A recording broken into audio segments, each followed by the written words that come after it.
नमस्कार, मैं हूं विवेक शर्मा और अब हिमाचल समाचार विस्तार से।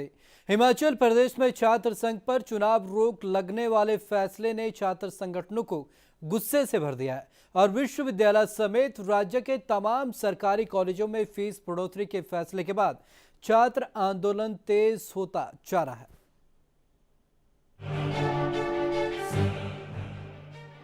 हिमाचल प्रदेश में छात्र संघ चुनावों पर 1 साल तक के लिए रोक और राज्य भर के सरकारी कॉलेजों में फीस बढ़ोतरी किए जाने के बाद विश्वविद्यालय प्रशासन की मुश्किलों में इजाफा होता दिख रहा है। इन दोनों फैसलों के खिलाफ छात्र संगठन राज्य सरकार और विश्वविद्यालय प्रशासन से बेहद खफा नजर आ रहे हैं। छात्र संगठनों ने अपने आंदोलन में तेजी लाते हुए दोनों फैसलों के खिलाफ जोरदार हल्ला बोला। विश्वविद्यालय में एसएफआई ने अपने आंदोलन को आगे बढ़ाते हुए क्रमिक भूख हड़ताल शुरू कर दी है। इस दौरान एसएफआई ने राज्य में एससीए चुनाव पर लगाई गई रोक को तत्काल प्रभाव से हटाने की मांग की है। वहीं एसएफआई के छात्रों ने अलग अंदाज में विश्वविद्यालय प्रशासन द्वारा लिए गए छात्र विरोधी फैसलों का हवाला देते हुए अपना विरोध प्रदर्शन किया। वहीं शहर के संजौली कॉलेज में भी एसएफआई और एबीवीपी के छात्रों ने संयुक्त रूप से विश्वविद्यालय प्रशासन और सरकार के खिलाफ जोरदार तरीके से विरोध प्रदर्शन किया है। संजौली कॉलेज में इस मुद्दे को लेकर एसएफआई और एबीवीपी कार्यकर्ताओं ने कक्षाओं तक का बहिष्कार कर दिया है। जो यहाँ पर हमने प्रदर्शन किया था और पूरे स्टेट की ये कॉल थी कि जो फीस वृद्धि की गई है लगातार प्रदेश सरकार द्वारा और यूनिवर्सिटी प्रशासन द्वारा, उसका हम कड़ा विरोध करते हैं। इसी के तहत एसएफआई और एबीवीपी इस मंच एक साथ साझा मंच किया हमने और हमने महाविद्यालय की आज क्लासेस बंक कराई और कक्षाएं नहीं लगने दी हैं इसके विरोध में, ताकि वीसी को पता लगे कि यदि छात्र कक्षाएं ही नहीं लगाएगा तो उसकी फीस वृद्धि का क्या फायदा। छात्र संघ चुनाव पर रोक के फैसले के बाद सारे छात्र संगठन अपना विरोध दर्ज करवा रहे हैं। हिमाचल प्रदेश विश्वविद्यालय में एसएफआई ने क्रमिक भूख हड़ताल शुरू कर दी है, तो वहीं संजौली कॉलेज में एसएफआई और एबीवीपी ने फीस बढ़ोतरी और छात्र संघ चुनाव पर रोक के खिलाफ कक्षाओं का बहिष्कार कर दिया है। शिमला से राजेश कुमार के साथ मोहित प्रेम शर्मा के लिए Subhash Chandra, day night news. उधर सोलन कॉलेज में एसएफआई और एबीवीपी के कार्यकर्ताओं ने जमकर यूनिवर्सिटी के खिलाफ नारेबाजी की। राज्य कमेटी के आह्वान पर एसएफआई ने कक्षाओं का बहिष्कार करते हुए कॉलेज को बंद किया। वहीं एबीवीपी ने भी अपनी इन्हीं मांगों को लेकर कॉलेज गेट के बाहर प्रदर्शन किया। वहीं एनएसयूआई इस प्रदर्शन से दूर रही। एक तरफ एसएफआई ने प्रदेश सरकार को चेतावनी दी कि चुनाव जल्द बहाल किए जाएं, तो एसएफआई प्रदेश भर में चक्का जाम करेगी।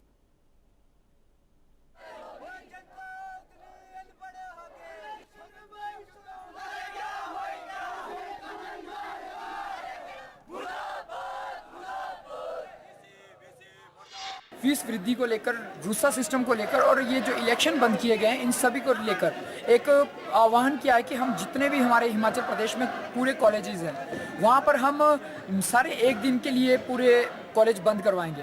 हम सभी स्टूडेंटों के साथ मिलकर क्लासेस का बहिष्कार करेंगे और यूनिवर्सिटी को, एचपीयू, वीसी को ये चेताएंगे कि अगर ये फीस वृद्धि वापस नहीं होती है तो इसी तरह से रोज आंदोलन होंगे। वीसी द्वारा एचपीयू में जो हमारे वीसी है एडीएन वाजपेयी जी, उन्होंने जो फीस वृद्धि की फीस बढ़ाई है उसका हम विरोध करते हैं, एनएसयूआई विरोध करती है।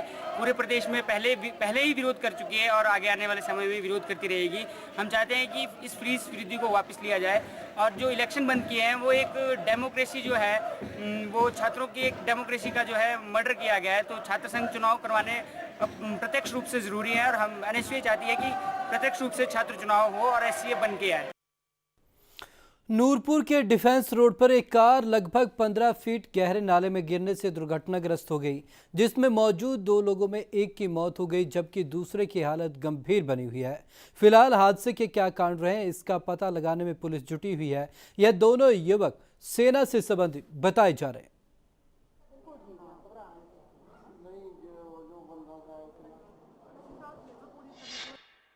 इस दुर्घटना के बारे में सूचना मिलने पर मैं अपने ट्रैफिक स्टाफ के साथ मौका पर, डिफेंस रोड मौका पर पहुंचा तो सड़क के किनारे एक Swift car number HP 40V2256 करीब 10 फुट नीचे गिरी हुई थी, जिसके नीचे 2 व्यक्ति बीच में फंसे हुए थे। तो उनको स्थानीय लोगों की मदद से बाहर निकालकर 108 एम्बुलेंस द्वारा इलाज के लिए नूरपुर भेजा गया। फ़ोन पर पता करने पर पता चला कि उनमें से एक की डेथ हो गई है। हमीरपुर के एक निजी पॉलिटेक्निक संस्थान के एक छात्र के द्वारा की गई खुदकुशी मामले में नया मोड़ आ गया है। हमीरपुर पुलिस ने इस केस में कॉलेज प्रशासन और 2 लड़कों के खिलाफ आईपीसी की धारा 306 और एंटी रैगिंग एक्ट की धारा 345 के तहत मामला दर्ज किया है। धारा 306 उस हालत में लगती है जब किसी को आत्महत्या करने के लिए उकसाया जाता है। आत्महत्या करने वाले अमित के पिता ने पुलिस को बताया कि उसके बेटे ने कॉलेज प्रशासन को 1 हफ्ता पहले एक लिखित शिकायत दी थी कि कुछ लड़के उसे टेलीफोन के जरिए तंग कर रहे हैं और लगातार धमकियां दे रहे हैं। तभी से अमित परेशान चल रहा था और उसने यह कदम उठाया।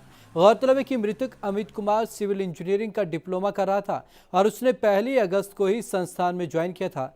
ऐसा कहा जा रहा है कि अमित कुमार पिछले 5-6 दिनों से मानसिक तौर पर काफ़ी परेशान चल रहा था और अमित कुमार ने कॉलेज प्रशासन को एक लिखित शिकायत भी दी थी कि इसी संस्थान के कुछ छात्र उसे तंग कर रहे हैं, जिस वजह से वह काफ़ी मानसिक परेशानी के दौर से गुजर रहा है। इसने पता नहीं खुद किया है कि क्या किया, मगर स्कूल की हिसाब से जो 4 रोज पहले इसने घर को फ़ोन किया था कि मेरे को बच्चे तंग कर रहे हैं। इसने 4 दिन पहले स्कूल में एप्लीकेशन दी है और 4 दिन स्कूल नहीं गया। हम पुलिस से ही चाह रहे हैं कि इन बच्चों से पूछें और तहकीकात पूरी करें, और पुलिस से भी हमने ये प्रशासन किया है कि कल पुलिस लेके जाएंगे और पूरा प्रशासन मतलब ये करेंगे। सर ये क्या बोलते, थोड़े दिन से डिप्रेस रह रहा था, कॉलेज की तरफ से इसको कुछ फ़ोन वगैरह आए थे, उसके बाद ये डिप्रेस लगा रहा है। उसके बाद क्या बोलते बात बूत नहीं करता था ढंग से, तो पता नहीं मैं घर चला गया तो उसके बाद इसने पीछे से। हिमाचल प्रदेश में पिछले दिनों हुई भारी बारिश में जमकर कहर बरपाया, जिससे प्रदेश को करोड़ों रुपए का नुकसान हुआ, लेकिन तबाही को वो जख्म आज तक खड़े हैं और भाजपा और कांग्रेस दोनों सियासी दल उस पर रोटियां सेक रहे हैं। हिमाचल में बरपे कुदरत के कहर पर सरकार अब तक मरहम नहीं लगा पाई है और सरकार द्वारा अब तक आपदा राहत पर कोशिशें की जा रही हैं। जिला प्रशासन के अधिकारी राहत कार्य करने में जुटे हुए हैं। हमीरपुर में सीपीएस इंद्रदत्त लखनपाल की अध्यक्षता में आपदा राहत के लिए की गई बैठक में सीपीएस इंद्रदत्त लखनपाल ने अधिकारियों को कड़े निर्देश दिए हैं कि भविष्य में भी आपदा से संबंधित मामलों को निपटाने के लिए प्राथमिकता दिखाई जाए और साथ ही भविष्य के लिए खड्डों और नालों के किनारों का चैनलाइजेशन करवाया जाए ताकि आपदा से किसी तरह का नुकसान ना हो। जिला के जो हमारे उपायुक्त हैं और सब डिवीजन के जो हमारे मजिस्ट्रेट्स हैं, तहसीलदार हैं, पटवारी हैं और अन्य जो कर्मचारी हैं, बीडीओ हैं, तो सभी अपनी अपनी जिम्मेवारियों को सही तरीके से निभा रहे हैं और आम जनता के बीच में जाकर उनका आकलन भी कर रहे हैं और देख भी रही हैं और उसकी जानकारी प्रशासन को भी दे रहे हैं और हमें भी खड्डों को जो है चैनलाइजेशन किया जाना बहुत जरूरी है। वहीं भाजपा नेताओं के द्वारा आपदा के नाम पर दी जा रही राहत राशि पर की गई टिप्पणी का जवाब देते हुए सीपीएस लखनपाल ने कहा है कि भाजपा द्वारा लगाए जा रहे आरोप निराधार हैं और किसी कर्मचारी द्वारा अपनी निजी स्तर पर 500 रुपए की राहत राशि दी गई, न कि सरकार के द्वारा। इसने वो 500 रुपये उसको दे दिए, आप मेरी तरफ से ये रखो, बाकी हम कल आएंगे जो सरकार की तरफ से जो आपको राहत राशि मिलेगी वो आपको देंगे। और 100 रुपये कोई उसके साथ और था, उसने अपनी जेब से निकाल कर दिया कि 100 रुपये आप रखो, मेरे पास 100 रुपया। और उस व्यक्ति ने तो एक मानवता का जो एक संवेदनशील जो बात थी उसने रखी, लेकिन जो पूछी राजनीति करते हैं लोगों की तो प्रशंसा उन्होंने उसको एक तिल का ताड़ बना के रख दिया कि 500 रुपये सरकार देगी। लखनपाल ने सांसद अनुराग ठाकुर को घेरते हुए कहा कि अब तक सांसद अनुराग ने अपनी सांसद निधि से एक भी पैसा लोगों के हित के लिए प्रयोग नहीं किया है। उन्होंने आरोप लगाया कि अनुराग ने सांसद निधि का पैसा अपने चहेते भाजपा समर्थक लोगों को ही दिया है। ये लोग विकास वहाँ करते हैं जहाँ भारतीय जनता पार्टी से जुड़े हुए लोग हैं। जो गरीब लोग हैं उनको रास्ते बनने चाहिए, कुएं बनने चाहिए, स्परें लगनी चाहिए, लेकिन यदि आप पूरे जिला का भ्रमण करें और पाएं तो उन्होंने व्यक्तिगत लोगों को लाभ पहुंचाने के लिए बड़े बड़े टेंडर लगाते इंडिविजुअल लोगों के, उसके लिए पैसा देना कौन सा उचित है? ये हमारा एक वो है, यदि हमारे प्रदेश से 4 MP जीतकर गए हैं दिल्ली के अंदर, उनको अगर हिमाचल प्रदेश में इतना दुख है तो वह क्यों नहीं वो माननीय मुख्यमंत्री जी से बात करते हैं कि हमारे प्रदेश में नुकसान हुआ है, करोड़ों रुपया बह गया है, तो इसके लिए आप कोई स्पेशल पैसा दें, कोई आर्थिक सहायता दें। आपदा पर कांग्रेस भाजपा दोनों दल सियासत करने में पीछे नहीं हैं।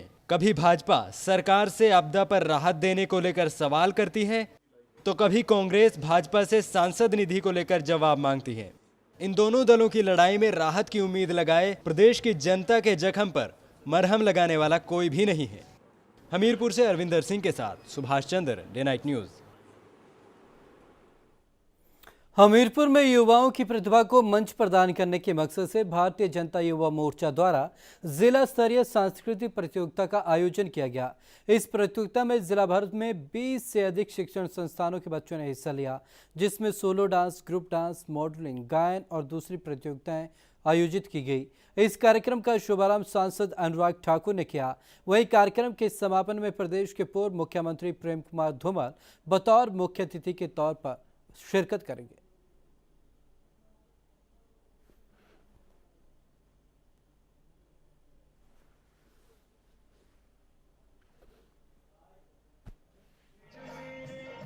हम ये कहना चाहते हैं कि ये युवा मोर्चा की तरफ से ये प्रोग्राम होने जा रहा है। हम यहाँ पे अपना टैलेंट शो कर सकते हैं। ये काफ़ी अच्छा मौका है हम जैसे बच्चों को आगे आने का। इसकी वजह से हम आगे और हमारा टैलेंट शो कर सकते हैं और हम जैसे बच्चों को मौका मिल रहा है।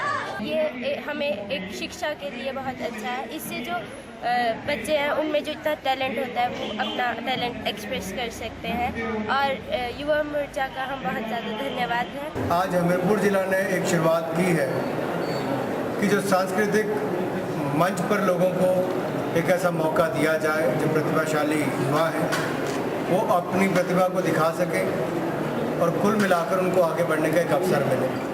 भारतीय जनता युवा मोर्चा के जिला अध्यक्ष सुरजीत जी को बहुत बधाई उसके लिए देना चाहता हूँ और जितने प्रतियोगी यहाँ पर भाग ले रहे हैं उनका आभार प्रकट करना चाहता हूँ कि उन्होंने इस कार्यक्रम में आकर पार्टिसिपेट करके उसकी शोभा बढ़ाई। शिमला के साउथवुड में वन महोत्सव का आयोजन किया गया। इस दौरान कौल सिंह ठाकुर ने कहा कि पौधों की जीवित प्रतिशतता बढ़ाने के लिए प्रदेश में पौधा रोपित क्षेत्र की फेंसिंग के लिए सरकार द्वारा 126 करोड़ रुपए खर्च किए जा रहे हैं। कौल सिंह ने कहा कि प्रदेश सरकार द्वारा पौधरोपण के लिए इस साल प्रदेश में 17,500 हेक्टेयर भूमि पर पौधारोपण का लक्ष्य रखा गया है, जिसके लिए लगभग 3,000 स्कूलों में 5 लाख बच्चों को वनीकरण अभियान में शामिल किया गया है। कौल सिंह ने कहा कि हिमाचल की धरती को हरा भरा बनाने के लिए हिमाचल सरकार प्रयासरत है।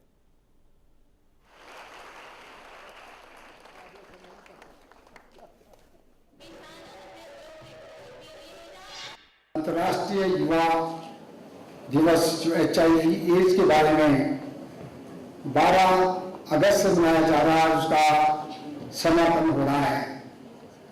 पूरे प्रदेश के अंदर HIV एड्स के बारे में जानकारी दी गई, जागरूकता अभियान शुरू किया गया ताकि हिमाचल प्रदेश में हम एड्स को पूरी तरह से समाप्त करें। इन दिनों प्रदूषण नियंत्रण बोर्ड के अध्यक्ष और कांग्रेस प्रवक्ता कुलदीप सिंह पठानिया चंबे दौरे पर हैं। इस दौरान पत्रकारों से रूबरू होते कुलदीप ने कांग्रेस के 20 महीनों के कार्यकाल के दौरान किए गए कार्यों का बखान किया।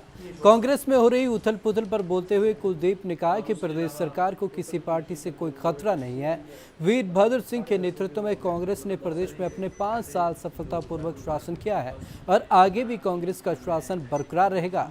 उन्होंने कहा कि पिछली सरकार आए दिन कांग्रेस पर कोई न कोई आरोप लगाकर प्रदेश सरकार की छवि धूमिल करने में लगी रहती है।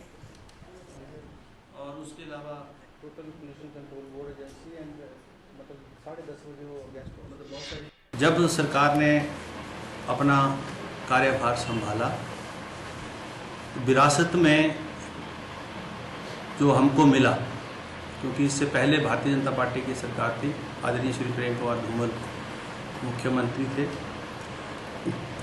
और हमने इनहेरिट क्या किया उस सरकार से। प्रदेश की वित्तीय हालत जर्जर,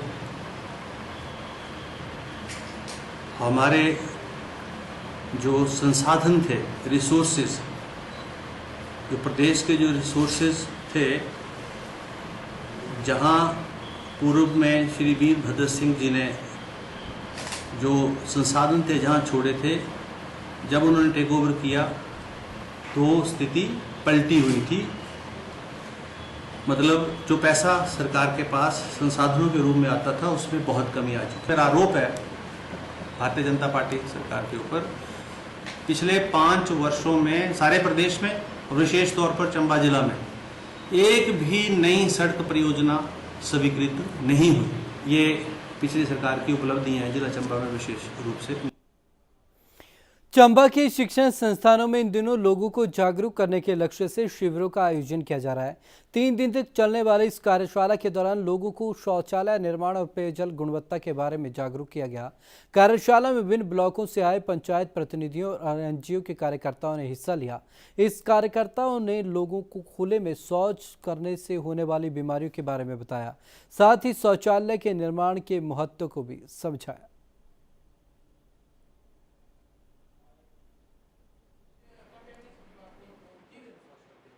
हम सभी को जो इम्पोर्टेंस है, हमारे जो सिटीजन की जो रिस्पॉन्सिबिलिटीज़ होती हैं, उनमें सबसे पहली तो ये है कि हमें शौचालय बनाने होंगे।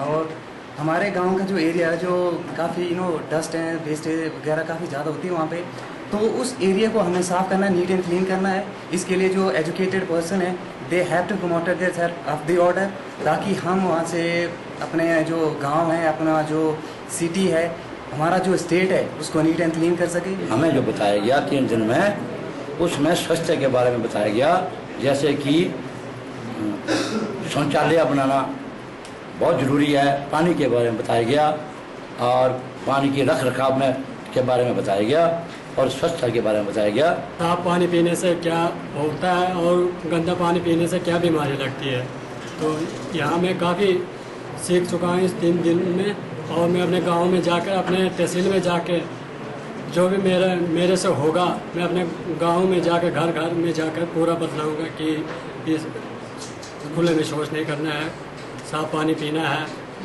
गंदा पानी नहीं पीना है। ऋषि पंचमी का पर्व सिरमौर के गिरिपार क्षेत्र के कई इलाकों में धूमधाम के साथ मनाया गया। क्षेत्र में उन सभी जगहों पर यह पर्व मनाया जाता है जहां पर महासू देवता के मंदिर मौजूद है। महासू भक्तों ने आग के दहकते अंगारों पर अपनी भक्ति परीक्षाएं दी। हैरानी की बात तो यह रही कि इन महासू भक्तों को आग के एक अंगारे से भी आंच तक नहीं आती। इस दौरान एक विशेष गीत गाया जाता है जिसमें महासू देवता की महिमा का बखान किया जाता है। वहीं अगले दिन तक नाच गानों का दौर चला रहता है जिसमें लोग मिलजुल कर नाच गानों का लुत्फ उठाते हैं।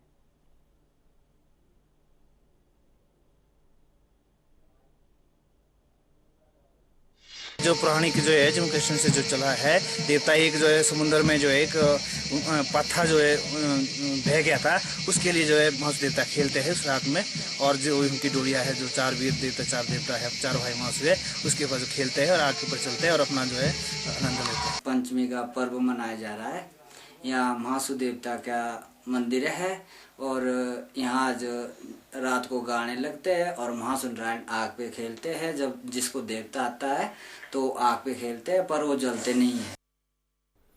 हमारे देश की महिलाएं अपने सुहाग की रक्षा के लिए तरह तरह के व्रत करती हैं। हरितालिका तीज का व्रत उनमें से सबसे प्रमुख है। हरितालिका तीज व्रत बिलासपुर में इन दिनों हरितालिका के व्रत की धूम है। पहाड़ी भाषा में इसे चिड़ियों का व्रत कहते हैं। हालांकि ये व्रत करवा चौथ से भी ज़्यादा कठिन है, फिर भी हिमाचली महिलाओं में इस व्रत का क्रेज लगातार बढ़ रहा है। इस व्रत को भी महिलाएं अपने पति की लंबी आयु के लिए करती हैं। इसमें महिलाएं 2 दिन तक व्रत करती हैं और यहाँ तक कि पानी भी नहीं पीती। कहा जाता है कि माता पार्वती ने शिव भगवान को पाने के लिए ये व्रत पूजन किया था और इस व्रत पूजन की परंपरा बहुत प्राचीन है जो कि आज भी कायम है।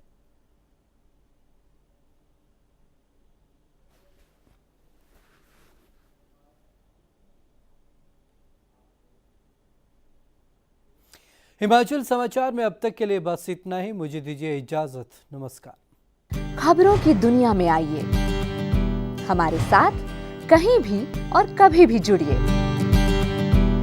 हम मिलेंगे फेसबुक पर, हम दिखेंगे यूट्यूब पर, हमें फॉलो कीजिए ट्विटर पर। खबरों के साथ बने रहिए रात दिन।